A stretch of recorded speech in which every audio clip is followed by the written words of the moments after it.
Recently, you learned how I use images, and I use the eyedropper to color pick out colors for gradients. Well, today I'm going to show you another trick that I use.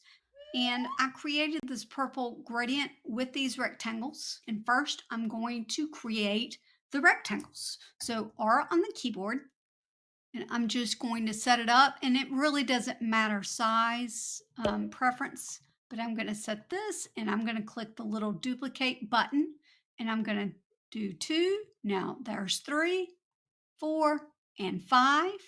And then I'm going to go ahead and get the shape down here. Let's say that you know that you would like to create a peach type gradient.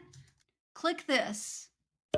I click the color button. I'm going to type in peach and see if I can get a peach-ish color. Oh, that's really kind of light. Okay, here's one that might work. So I'm going to go ahead and click this one. And then I'm going to change. Oh, do I want to change all?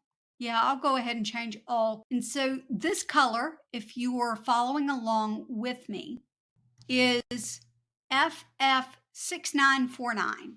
First one we're going to leave in that 100% category. We're going to go to the next one, and we're going to click this transparency button and type in 80.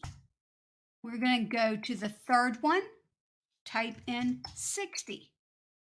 We're going to go to the fourth one, type in 40. We're going to go to the last one and type in 20. So now we've got all of these different colors, and the background is white. If I change the background to black, then it's going to make those colors look different. I want to make sure that it's white so I get the exact color that I want in my gradient.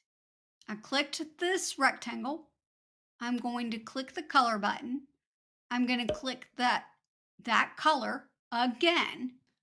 I'm going to move from solid color to gradient. And while I'm at it, I'm going to go ahead and make sure that there are 5 color stops here. So 1, 2, 3, 4, 5. So now I've got the 5 colors. This tip will work in your desktop app, it will work on your mobile app, and it will also work in your Google Chrome browser. There is an eyedropper tool where you can pick a color from the design, and that first color is that first rectangle color. We're going to move to the second color, use the eyedropper, and choose the second shade here. Then we're going to move to the third color and choose this third shade. We'll move to the fourth color, choose the fourth shade, and then move to the fifth color and choose the fifth shade. We have this gradient, which you could use for a number of different things. And what I really like to use gradients for are social media posts. So I use the same technique for my YouTube community tab.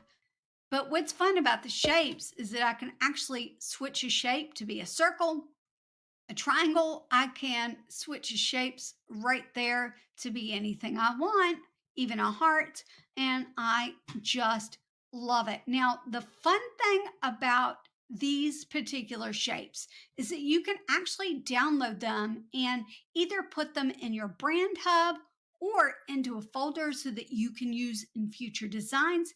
And I'm going to show you what I mean.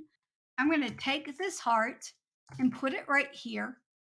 I'm going to make it the size of this square.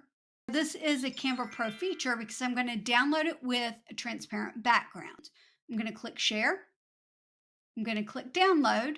I've already got it as a PNG, and just because I want the clarity to really be there, I'm going to bump up the size just a little bit, and I'm going to click transparent background. That's going to make it just be the heart itself. And then I'm going to click the down arrow button. I'm going to deselect all the pages and then select that current page. And now I'm going to be able to download it. Each to light peach heart. I'm going to name it and put it in the download folder. I'm going to show you the brand hub feature that you can use. So down here at the bottom, add your brand icons. If I click that, I can choose to add something. So I'm going to add to graphics, and I'm going to add this right here. And when I close out of it, my graphic will be right there. So then I can make a design and I could add that graphic from my brand hub right to a social media post or to a thumbnail or whatever.